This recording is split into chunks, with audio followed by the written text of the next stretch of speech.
শ্রাবণ মাসের অমাবস্যা তিথির পর একাদশী তিথি থেকে টানা 5 দিন রাখি পূর্ণিমা পর্যন্ত চলে এই ঝুলন যাত্রা।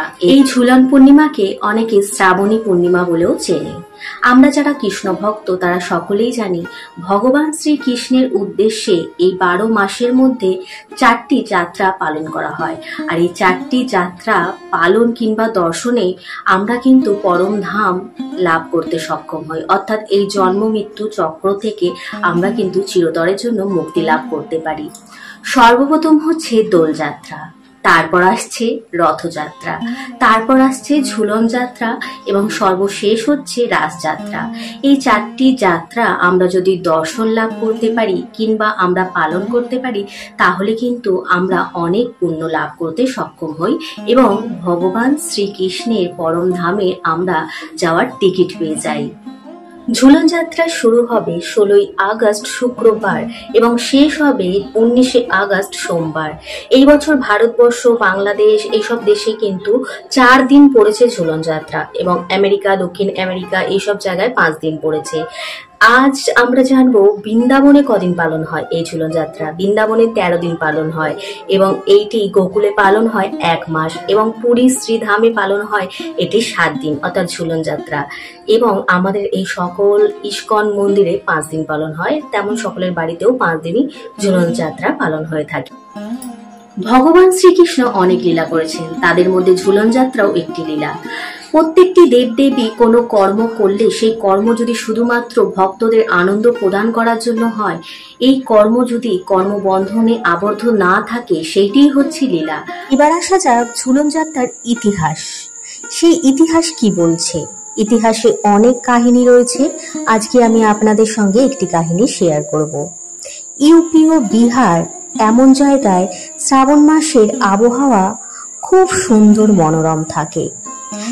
এই জন্য এখানকার মেয়েরা সর্বদা কদম গাছের নিচে একটি দোলনা স্থাপন করেন এবং মনের আনন্দে তারা সেই দোলনায় দোল খায় এবং সময়ের সাথে সাথে এটি একটা প্রথা হয়ে দাঁড়িয়েছিল যাকে হারিয়ালি তীজ বলা হয়। এবং এই হারিয়ালি তীজে প্রতিটা মেয়েরা তার শ্বশুর বাড়ি থেকে বাপের বাড়ি আসতো এই তীজ পালন করার জন্য। এই প্রথা এখনো রয়েছে। তেমনি যখন শ্রীকৃষ্ণের সময় ছিল, রাধারানী যখন বিয়ে করেনি তখন কিন্তু এই কদম গাছের নিচে দোলনার মধ্যে দোল খেতেন তার সখীদের সঙ্গে। সময় যাচ্ছে, শ্রীমতী রাধারানীর বিবাহ হলো এবং বিবাহ হওয়ার পর সে শ্বশুর বাড়ি চলে গেল। সেই শ্বশুর বাড়ির আশেপাশে যখন এই হারিয়ালি তীজ পালন করার জন্য তার সকল সখীরা বাপের বাড়িতে আসছে, তখন তার সকল সখীরা রাধারানীকে জিজ্ঞাসা করছে, কি রে, তোর বাপের বাড়ির থেকে তোকে কেউ নিতে এলো না? তোর বাপের বাড়ির থেকে কেউ নিমন্ত্রণ করে যায়নি? তাই শুনে রাধারানী জিজ্ঞাসা করলো, কেন, কিসের জন্য নিমন্ত্রণ করবে? কারণ রাধারানী তো ভুলেই গেছিল, কারণ রাধারানীর শাশুড়ি, তার ননদ, তার স্বামী তাকে কোথাওই বেড়াতে দিত না। তার স্বামী আয়ান এবং তার শাশুড়ি জটিলা এবং ননদ কটিলা, এরা কেউই তাকে বাইরে বেরোতে দিত না। তাই সে জানতই না যে তখন হারিয়ালি তীজ চলছে। তখন জানার পর তার মনে খুব কষ্ট হলো যে তার বাপের বাড়ির থেকে কেউ তাকে নিতে এলো না কিংবা নিমন্ত্রণ করতে এলো না। সে মনের কষ্ট কাকে বলবে, কেউ শোনারই নেই। তাই এরম ভাবে সময় যাচ্ছে, তার মন খুব খারাপ, সে বাপের বাড়ি যেতে পারছে না।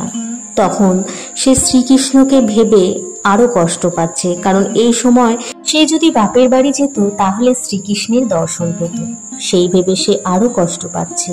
ঠিক এমন সময় তার প্রতিবেশী যাচ্ছিল তার বাপের বাড়ির রাজ্যে অর্থাৎ বার্সানাতে। তখন শ্রীমতী রাধারানী সেই প্রতিবেশীকে উদ্দেশ্য করে বললেন, আচ্ছা, আপনি যখন যাচ্ছেন তাহলে আমার একটা কাজ করে দেবেন? আমার বাবাকে গিয়ে বলবেন যে সে যেন এসে আমাকে নিয়ে যায় কিংবা দাদাকে পাঠায় যাতে তারা আমাকে একটু নিয়ে যায় এই হারিয়ালি তীজ পালন করার জন্য। তখন সেই প্রতিবেশী বলল, আচ্ছা ঠিক আছে। যথাযথ সেই ব্যক্তি গিয়ে রাজা বিষভানুকে খবর দিলেন। কিন্তু বিষভানু ভাবলেন যে আমি যতই চাই না কেন রাধাকে নিয়ে আসার, কিন্তু তার শাশুড়ি তো কিছুতেই তাকে আসতে দেবে না। তাই তিনি একটা পরিকল্পনা করলেন। তিনি ভাবলেন যে জটিলা ও কুটিলার জন্য যদি অনেক গয়না, বস্ত্র, কিছু সামগ্রী পাঠানো হয় তাহলে হয়তো রাধারানীকে আসতে দেবে। তাই পরের দিন রাধারানীকে আনার জন্য রাধারানীর দাদা অর্থাৎ সীদামাকে পাঠালেন রাধারানীকে আনার জন্য। আর তার দাদার সঙ্গে গরুর গাড়িতে রাখা হলো কিছু গয়না, কিছু বস্ত্র আর কিছু সামগ্রী। এরপর যখন রাধারানীর দাদা তার বোনকে শ্বশুর বাড়িতে আনতে গেল, তখন প্রথমেই তার শাশুড়ি ননদ বারণ করে দিল যে না না, কিছুতেই পাঠানো যাবে না, কারণ ওখানে একটা দুষ্ট ছেলে রয়েছে কৃষ্ণ নামে, সে আমাদের বৌমাকে জ্বালাতন করবে। কিন্তু যখন তার দাদা জটিলা ও কুটিলার হাতে সেই সোনা দানা, বস্ত্র, সামগ্রী এইসব তুলে দিল, তখন কি সুন্দর তারা রাজি হয়ে গেল এবং বলল ঠিক আছে, তুমি নিয়ে যেতে পারো, কিন্তু কিছুদিনের জন্য। তো তার দাদা রাধারানীকে নিয়ে বেরিয়ে পড়লেন বারসানার উদ্দেশ্যে। বারসানাতে পৌঁছানোর সাথে সাথে রাধারানী সর্বপ্রথম গিয়ে পৌঁছালেন তার বান্ধবীদের কাছে অর্থাৎ তার সখীদের কাছে। তাদেরকে নিয়ে সোজা চলে গেলেন সেই কদম গাছের নিচে, যেখানে একটি দোলনা তৈরি করা হয়েছে। সেই দোলনাতে রাধারানী বসে পড়লেন এবং তার সখীদের দোল দিতে বললেন এবং তার সখীরাও দোল দেওয়া শুরু করলো। কিন্তু এ কি, রাধারানীর মোটেও ভালো লাগছে না। তিনি কৃষ্ণর বিরহে খুব কষ্ট পাচ্ছেন। তিনি তার বিরহ অনুভব করছেন, কারণ ছোটবেলা থেকেই এই দোলনায় শ্রীকৃষ্ণ তাকে দোল দিয়ে দিত, একসাথে বসে দোল খেত। তিনি সেই কথা ভাবছেন আর মনে মনে শ্রীকৃষ্ণকে স্মরণ করছেন। আর অন্যদিকে রাধারানীর এই কথা শ্রীকৃষ্ণ অনুভব করেছেন। শ্রীকৃষ্ণ আগেই জেনে গেছিলেন, তাই তিনি পিছন থেকে এসে রাধার সখীদের সরে যেতে বললেন এবং নিজে রাধাকে জোরে জোরে দোল দিতে লাগলেন। তখন জোরে জোরে রাধা চিৎকার করতে শুরু করলো, বলল বাঁচাও বাঁচাও, আমাকে কেউ বাঁচাও। ঠিক তখন শ্রীকৃষ্ণ এক ঝটকায় এসে দোলনায় রাধার পাশে বসে পড়লেন। রাধারানী এতটাই ভয় পেয়ে গেছিল যে তিনি না দেখেই কৃষ্ণকে জড়িয়ে ধরে ফেলেছিলেন। আর এই স্পর্শ শ্রীকৃষ্ণের খুব আনন্দ অনুভব হয়েছিল এবং রাধারানীও বুঝে গেছিল এটি আর কেউ না, শ্রীকৃষ্ণ। আনন্দের সাথে তারা এই স্পর্শ উপভোগ করছিলেন।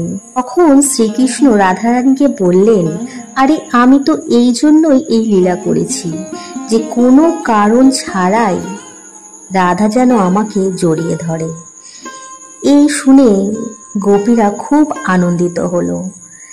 সেই থেকেই এই ঝুলন যাত্রা পালন হওয়া শুরু হলো, সকল ভক্তকে আনন্দ দেওয়ার জন্য। কিন্তু বন্ধুরা, এখানে যদি আমরা শ্রীকৃষ্ণ এবং রাধারানীর বিরহের কথা বলি, সেই বিরহ কিন্তু শুধুমাত্র এক প্রেমিক প্রেমিকার নয়, এক ভক্তের সঙ্গে এক ভগবানেরও আপনারা ধরতে পারেন। কারণ শ্রীকৃষ্ণ রাধারানীর প্রেম অতীব পবিত্র। এর সঙ্গে কোনো রকম আপনারা খারাপ ভাবনা চিন্তা কখনোই মনে আনবেন না, এতে আপনাদের পাপ ছাড়া আর কিছুই লাগবে না। তো বন্ধুরা, ভিডিওটা কেমন লাগলো? যদি ভালো লাগে লাইক, কমেন্ট, শেয়ার করতে ভুলবেন না।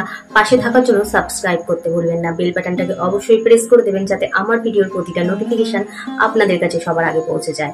ভালো থাকুন, সুস্থ থাকুন, সুরক্ষিত থাকুন এবং ভালোবেসে বলতে থাকুন হরে কৃষ্ণ, রাধে রাধে।